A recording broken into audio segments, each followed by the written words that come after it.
السلام عليكم ورحمة الله وبركاته. اللهم صل وسلم وبارك على سيدنا محمد وعلى آله وصحبه أجمعين. بصراحة ما كنتش مقرر أعمل فيديو لأني أنا ما بعملش فيديو كل يوم زي ما أنتم حضراتكم عارفين.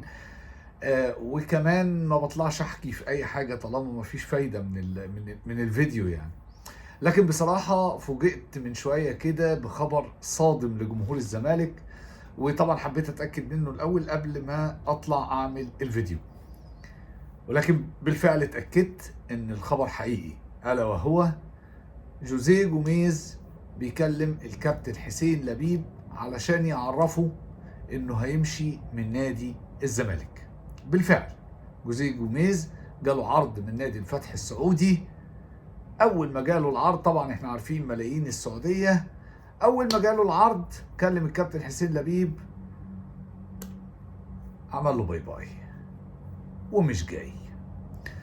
طبعا هي دي المشكله الحقيقيه، ان جوزيه جوميز اول ما جاله عرض بفلوس هو دايما الزمالك بيروح للمدربين، وهي بقى مش مشكله مدربين قوي على قد ما هي مشكله نادي الزمالك.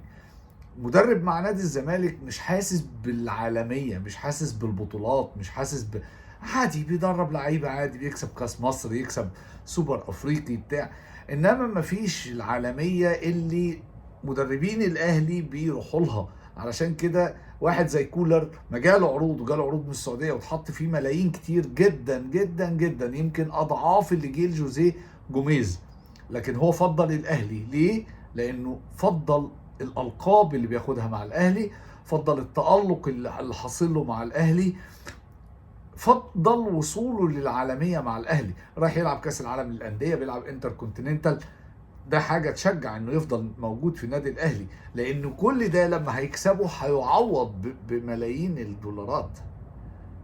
وبعدين وقت ما هيسيب الاهلي ايا كان، السنه دي كمان سنه كمان سنتين، كده كده هيروح المكان اللي هو عايزه، وهيحط رجل على رجل زي بيتسو موسيماني لما عمل كده، نفس الوضع بالظبط.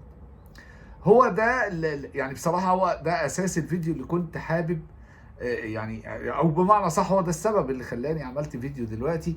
وعشان كده هو فيديو سريع، مش عايز اطول عليكم اكتر من كده. سلام عليكم.